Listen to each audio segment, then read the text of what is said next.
धार्मिक तो कह सकते हैं, लेकिन कुछ ऐसे साधन उपलब्ध हो रहे हैं उसके कारण उसका मन एकाग्र नहीं हो पाता। पूजन करने के लिए बैठे हैं, जल चंदन आदि चढ़ा रहे हैं एक एक द्रव्य को, और उसी बीच में हलो हलो घंटी बज गई, तो फिर आप क्या करते हैं? सही सही बोलो। हैं? भगवान सामने हैं, बैठे हैं, भगवान तो कुछ कहते नहीं। कल ही कहा था भगवान मौन बैठे हैं, आपकी ओर दृष्टि तक नहीं जाती उनकी। वो ये भी नहीं सोचते कि यह भक्त जो आया है किस ढंग से पूजन कर रहा है, किधर ध्यान है इसका, उस ओर कोई उनका ध्यान नहीं। किंतु आप पूजन करने के लिए बैठे हैं, आप जाप करने के लिए बैठे हैं, और बीच में यदि मान लो घंटी मोबाइल की बजती है, तो उस समय आपके भीतर विचार किस रूप में आते हैं? माला तो फिर रही है, एक एक मणि खिसक रही है। क्या खिसका रहे हैं पता नहीं अपन को, है? किंतु उपयोग आपका स्थिर नहीं है। जल्दी जल्दी जल्दी करके अर्घम करके वह निकल जाता है। कर ले तो अच्छी बात नहीं है, तो बहुत ही, क्या पता ये जो घंटी बज रही है कौन सा समाचार है, सुखद समाचार है कि दुखद है, ये सारा सारा विकल्प उसके मन में उठ रहे हैं। इसलिए धार्मिक कार्य भी निराकुल भाव के साथ निश्चिंत हो करके 10-15 मिनट भी नहीं कर पाता, जबकि मन उसके पास ही है। मन की गति के बारे में कुछ कहा नहीं जा सकता। आगम में यह भी पढ़ने को मिलता है, जैसा कि कल कहा था, अविभागी पुद्गल परमाणु जिसका विभाजन न कर सके उसको पुद्गल परमाणु बोलते हैं। और उसकी जो गति के बारे में भी विषय आता है, एक समय में 14 राजू गमन करने की क्षमता उसके अंदर है। इतनी स्पीडली गति जिसको बोलते हैं। 14 राजू लोक की ऊंचाई है, तो लोक के नीचे अधोगति के एक छोर में वह परमाणु है, और वह किसी भी निमित्त को लेकर के लोकाग्र पर जाकर के वह परमाणु रुक जाता है। तो उसमें कितना समय लगता? एक समय ओनली। स्पीड से जाए तो, और मंद गति से यदि वह चले तो आकाश के एक प्रदेश से दूसरे प्रदेश में पहुंचने में भी एक समय लगता है। वह मंद गति मानी जाती है, और तीव्र गति से एक समय में 14 राजू पार कर जाता है वह परमाणु। उससे भी गति तेज है मन की। आप यहाँ पर बैठे हैं, किंतु बैठे बैठे पता नहीं कौन कौन से विचार मन में आ जाते हैं। कभी बाल्यकाल का भी दृश्य आ सकता है। सडनली कोई व्यक्ति आ गए, अरे हमने उनको वहाँ पर देखा था। ये सारा सारा विषय,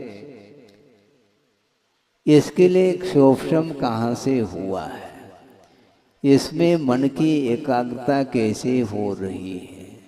क्योंकि मन एकाग्र करने के लिए अपनी इच्छित जो वस्तु है उसमें तो बहुत जल्दी एकाग्र हो जाता है, किंतु अपने लिए जो इच्छित वस्तु नहीं उसमें एकाग्र करने के लिए बार बार प्रयास करने के उपरांत भी उसका मन रुक नहीं पाता उसमें।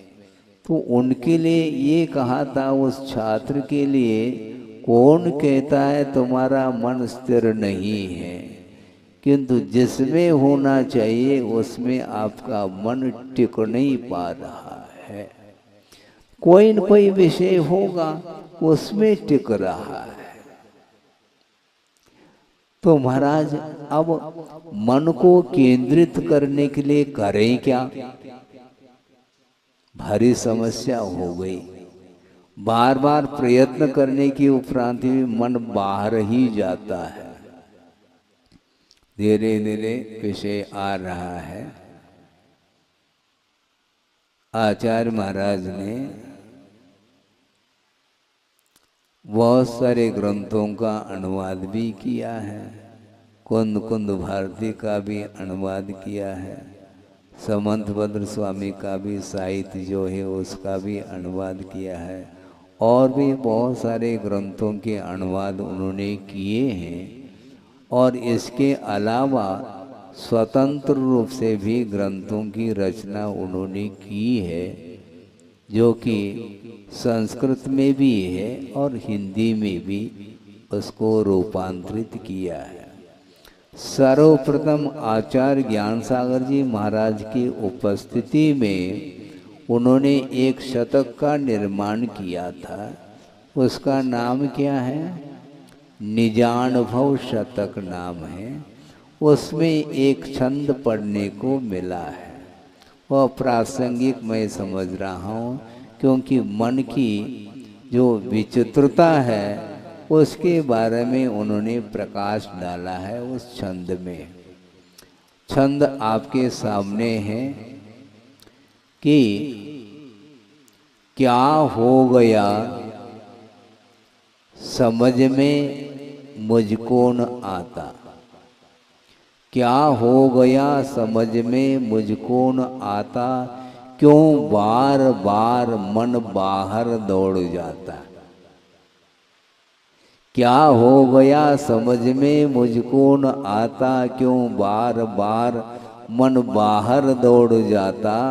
स्वाध्याय ध्यान करके मन रोध पाता, पैश्वान सा मन सदा मल शोध लाता। मन को श्वान की उपमा दी है गुरुदेव ने। मन की वृत्ति कैसी है? श्वान जैसी उसकी वृत्ति है।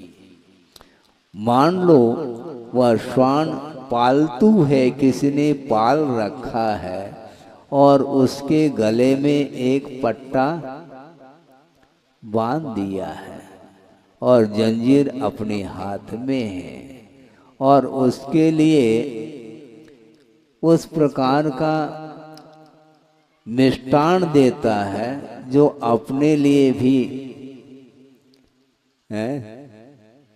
न मिल सके।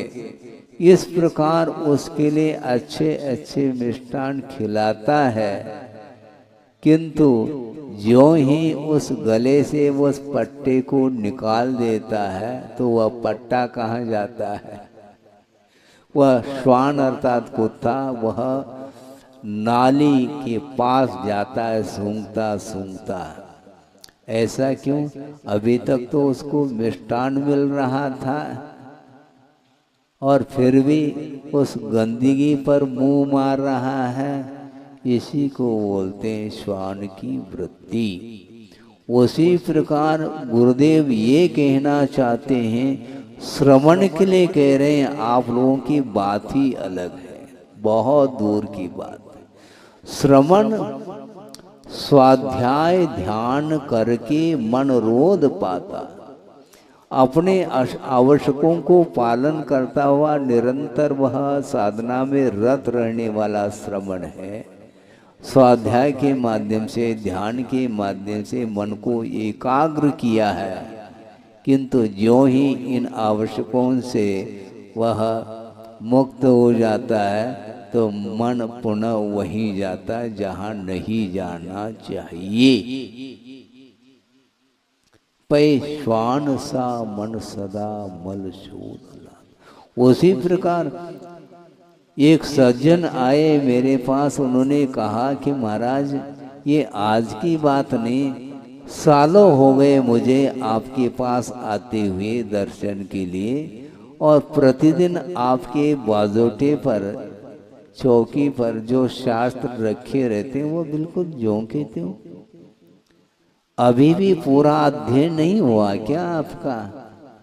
वही समय सार ग्रंथ रखा हुआ मिलता है, वही सर्वार सिद्धि रखी हुई मिलती है, वही सिद्धांत ग्रंथ रखे हुए मिलते हैं। आपका अध्ययन पूरा नहीं हुआ क्या? उनको ये कहा कि भैया इस भव में पूरा हो जाए मुश्किल बात है। कैसी बात महाराज, ये तो कोर्स की किताबें हैं, इतने साल कैसे, समझ में नहीं आ रहा है। आप पढ़ाना चाह रहे हैं कि पढ़ना चाह रहे हैं? उन्होंने कहा पढ़ाई तो पूरी हुई होगी, पूरी हो गई होगी, पढ़ाई पूरी नहीं हुई, ये ध्यान रखो। केवल पढ़ने पलटने मात्र से स्वाध्याय नहीं होता। स्वाध्याय का अर्थ होता आत्मसात करने के लिए स्वाध्याय किया जाता है। मन बार बार बार बार बाहर जाता, उसका स्वभाव बन चुका है। इसलिए मन को निरंतर एकाग्र करने की आवश्यकता पड़ती है। पंचेंद्रिय के विषय रात के 12 बजे नहीं, स्वप्न में भी पंचेंद्रिय के विषयों का दर्शन होता है, किंतु भगवान का दर्शन बहुत मुश्किल से हो पाता है। कभी आपने स्वप्न में भगवान का दर्शन किया है? कभी आपने स्वप्न में समोशरण का दर्शन किया है? महाराज समोशरण में गए क्या नहीं हमें तो ज्ञात नहीं। हाँ ठीक, कोई बाधा नहीं, किंतु स्वाध्याय करते समय तो समोशरण का चित्र सामने आता है ना। तो ऐसी स्थिति में स्वप्न में वह दृश्य देखने को मिलना चाहिए, नहीं मिल पाता। किंतु जो नहीं किए गए कार्य भी, वर्तमान में जिन कार्यों को हमने किया नहीं, फिर भी वह अनादिकालीन संस्कार होने के कारण वह दृश्य देखने को मिलता है, क्योंकि वह परिचित है, श्रुत है और अनुभूत है। सांसारिक जो क्रियाएं हैं उनको सिखाने की आवश्यकता नहीं पड़ती। नवजात शिशु भी अपनी उंगली को मुंह में देता, कान में नहीं देता है। कान में दिया उसने, मुंह में क्यों देता है? खाना जानता है और मुख से ही खाया जाता है, उसे ज्ञान है, सिखाने की आवश्यकता नहीं। सिखाने की आवश्यकता यदि पड़ती भी है तो क्या खाना, कैसे खाना, यह सिखाया जाता है, किंतु खाना तो सीख करके आया गर्भ में ही। वो खेलता रहता आंगन में और भूख लग आई, वह छोटा सा बालक वह मिट्टी को अपने हाथ से मुख में डाल देता है। डालता है कि नहीं? डालता है। ज्ञान नहीं है क्या उसके पास? उसके पास मन नहीं है क्या? मन तो है, संगी है महाराज। हाँ संगी है। पढ़ो आप, संगिना समनस्काहा, ये सूत्र पढ़ते रहो। लेकिन उसके पास भी मन है, किंतु क्या खाने योग्य है, क्या नहीं खाने योग्य है, इसका बोध उसे नहीं है। खाना तो जानता है, क्योंकि भूख लगी है, खाने से भूख मिटती है, यह ज्ञान उसको गर्भ से ही प्राप्त है, किंतु विवेक उसके अंदर नहीं है, इसलिए वह नादान बालक माना जाता है। और जो पालक है वो नादान नहीं है। बालक तो नादान है और पालक पालक भी नादान है। कैसी बात महाराज, बालक का पालन पोषण तो करते हैं माता पिता, और माता पिता को ही आप नादान बोल रहे हैं। बिल्कुल बोल रहा हूँ, क्योंकि धार्मिक क्षेत्र में, मोक्ष मार्ग की क्षेत्र में, परमार्थ के क्षेत्र में वह नादान रह जाता है, उसको ज्ञान नहीं हो पाता।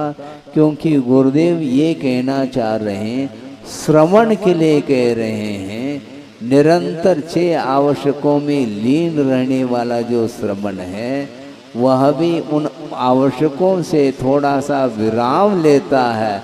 उस समय पुनः उसका मन विषयों की ओर जाता है। इसलिए बार बार वहाँ से हटा करके आत्म तत्व में केंद्रित करने की आवश्यकता पड़ती है। इसलिए निरंतर सावधानी के साथ अपने मन को संयत बनाने के लिए पुरुषार्थ करना चाहिए, ऐसा वो बार बार कहते हैं। बार बार कहने की क्या आवश्यकता है?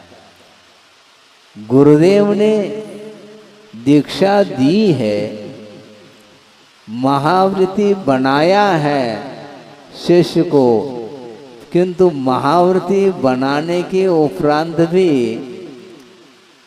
अनुशासन की क्या आवश्यकता है? बहुत बड़ा प्रश्न है? अनुशासन की क्या आवश्यकता? जब महाव्रती बना दिया, दिगंबरत्व को अंगीकार कर लिया, अब उसको वह कहीं भी रहे, उसके लिए अनुशासन की कोई आवश्यकता नहीं होनी चाहिए। यह प्रश्न हो सकता आपके मन में, किंतु आचार्य कहते हैं अनुशासन की बड़ी आवश्यकता है। क्योंकि अनादिकालीन संस्कारों को समाप्त करने के लिए, उनको डिलीट करने के लिए निरंतर उपयोग उसमें लगाने की आवश्यकता पड़ती है।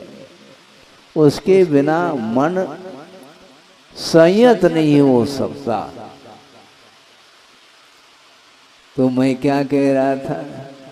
मैं ये कह रहा था कि आप पूजन करने के लिए तो बैठे हो, जाप करने के लिए बैठे हो, उस समय यदि मान लो मोबाइल चालू हो जाता, तो उस समय आपका मन अब संयत नहीं रह पाएगा। निश्चित रूप से अपने कार्य को साइड में रख करके वह मोबाइल अटेंड कर लेता है।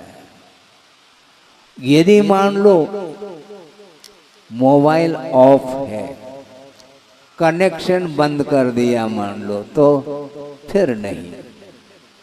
और मान लो घंटी बज रही है, किंतु दूसरे की बज रही है, मेरी नहीं बज रही है, तो वहां पर मेरे तेरे का भी संबंध समाप्त नहीं हुआ है।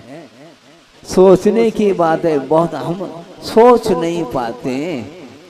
बार बार प्रसंग बनाने के उपरांत भी हमारा मन संयत नहीं हो पाता।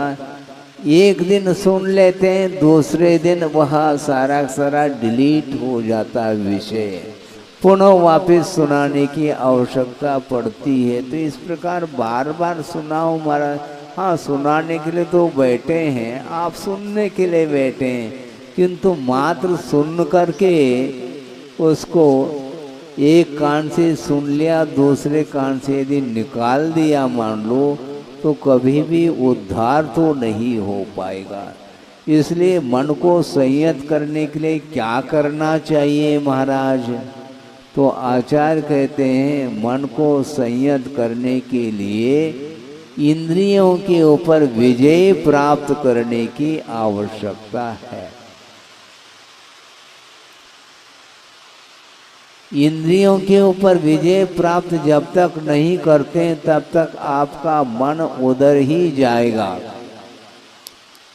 कोई कह सकता है कि महाराज आंख बेच करके हम बैठे हैं, इसके उपरांत भी मन बाहर जा रहा है ना, और आपने कह दिया कि मन अपने आंखों बंद करके बैठो, बंद करने के उपरांत भी मन बाहर जा रहा है, जाने दो उसको। फिर कैसे करेंगे महाराज? मन को कैसे संयत करें, कैसे केंद्रित करें? मन को केंद्रित करने की कोई आवश्यकता नहीं, मन अपने आप केंद्रित होगा यदि इंद्रियां अपने वश में हो। संकल्प ले लिया श्रवण ने, 5 इंद्रियों का व्यापार हम नहीं करेंगे। 5 इंद्रियों के ऊपर विजय प्राप्त करने के रूप में 5 मूल गुण उसके पास है। और मान लो मन में ये भाव आ गया कि अमुक सुंदर वस्तु को मैं देख लूं, ऐसा मन में पहला भाव आता है, आने दो उसको। किंतु संकल्प क्या है? 28 मूल गुण में मन को जीतने रूप कोई मूल गुण नहीं है। सुन रहे क्या नहीं श्रमण लोग भी? 28 मूल गुण में मन को संयत करने के रूप में, मन के ऊपर विजय प्राप्त करने के रूप में कोई मूल गुण नहीं रखा। मात्र 5 महाव्रत है, 5 समिति है, 5 इंद्रिय दमन है, 6 आवश्यक है और 7 शेष गुण है। इन 28 मूल गुण के अंतर्गत मन को नहीं रखा। तो महाराज फिर कैसे करें? मन तो जा ही रहा है, तो रोकने की बात करते हैं आप, हैं? सम्यक योग निग्रहो गुप्ति ये भी कह रहे हैं, हम कैसे रोकेंगे उसको? तो आचार्य कहते हैं रोकने की पद्धति यही है, पहले इंद्रिय का व्यापार समाप्त कर दो। मन में आता है सुंदर वस्तु देखने का भाव, मन में आता, आने दो, कोई बाधा नहीं। किंतु संकल्प क्या है? रूप का अवलोकन हमें नहीं करना, ये संकल्प है। राग पूर्वक वस्तु का अवलोकन नहीं करने रूप ये मूल गुण अपने पास है, इसलिए संकल्प को हम तोड़ेंगे नहीं। अब नहीं देखेंगे तो दृश्य देखने में आएगा। रूप का अवलोकन जो होता है वह चक्षुन्द्रिय के माध्यम से होता है, और चक्षुन्द्रिय के ऊपर नियंत्रण कर रखा है हमने, हमें देखना नहीं। दृष्टि नासा पे धरे ऐसे रखेंगे तो आप क्या कहेंगे? देखो महाराज हमारी ओर देखते ही नहीं है। आप दर्शन करना चाहते हैं क्या कुछ और चाहते हैं? मुझे बताओ आप। आप दर्शन करने के लिए आए हैं, वीतराग मुद्रा का दर्शन करने ही तो आप आए हो, आप दर्शन कर लो ना। मैं रूम के अंदर बंद तो हूं नहीं, दरवाजे खुले हैं, आओ दर्शन करो और निकलो। महाराज मेरे ओर ध्यान ही नहीं देते। अच्छा आपकी ओर ध्यान में दूं, अपने आत्म तत्व की ओर ध्यान कौन देगा? आपकी ओर मेरा ध्यान जाएगा तो अपनी ओर ध्यान कब आ पाएगा? तो ये है, तो श्रावक के मन में यही रहता है। महाराज तो हमेशा स्वाध्याय में रहते, देखते तक नहीं, बोलते नहीं हैं। ये होता क्या नहीं मन में आता है। समय पर मैं प्रसंग आपके सामने रखूंगा, थोड़ा सा और विषय दे दूं कि इस प्रकार के श्रावक के मन में भाव आते हैं।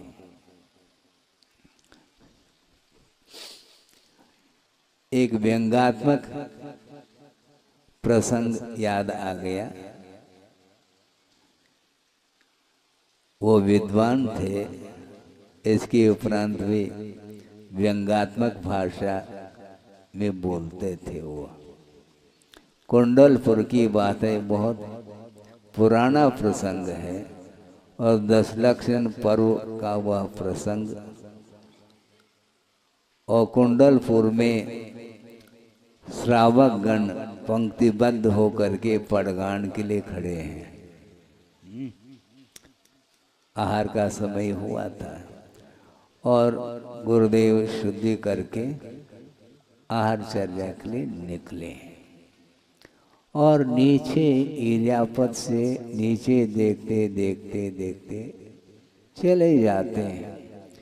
एक दिन हुआ, 2 दिन हुआ, 3 दिन हुआ, 7-8 दिन हो गए और उनको आकुलता होने लगी। उन्होंने कहा कि महाराज, आपकी दृष्टि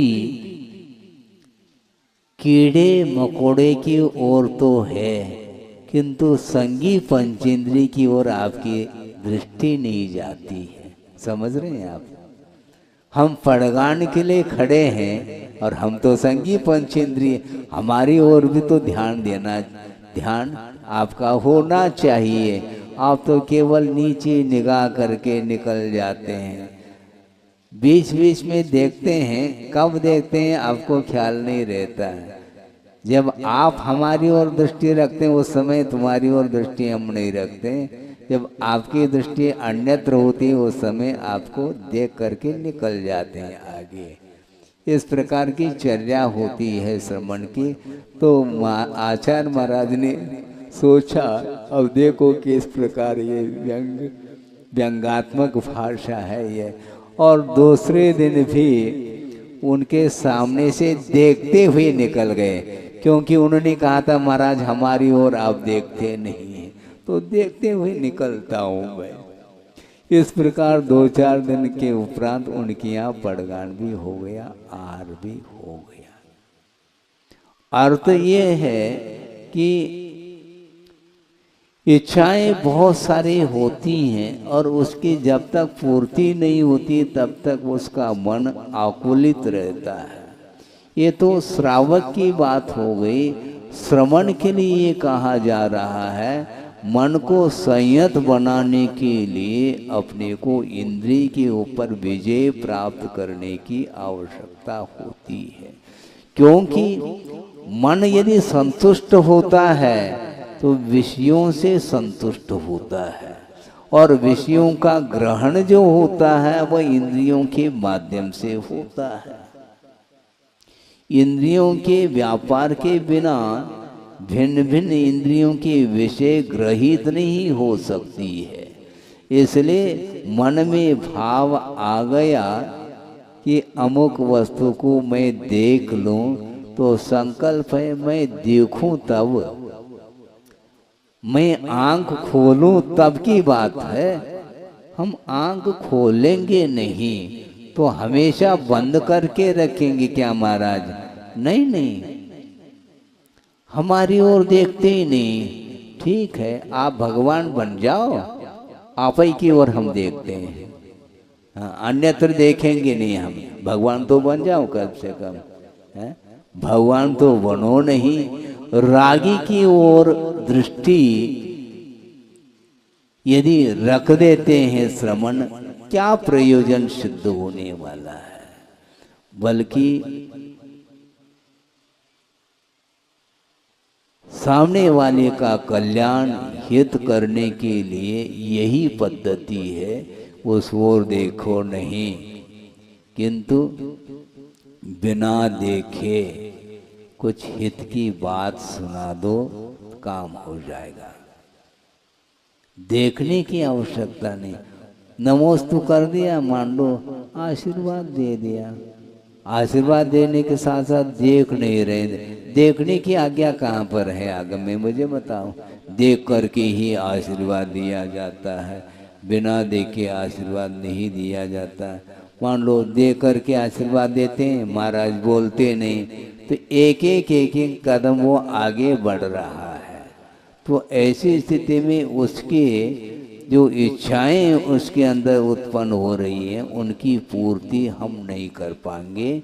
इसलिए हम अपने आप में रहेंगे और मान लो अपने आवश्यकों से यदि मान लो निवृत्त होते हैं, शांति के साथ बैठे हैं, उस समय कोई श्रावक आता है, दर्शन आदि कर लेता, उसके लिए धर्म वृद्धि का आशीर्वाद दिया जा सकता है, इसमें बाधा नहीं।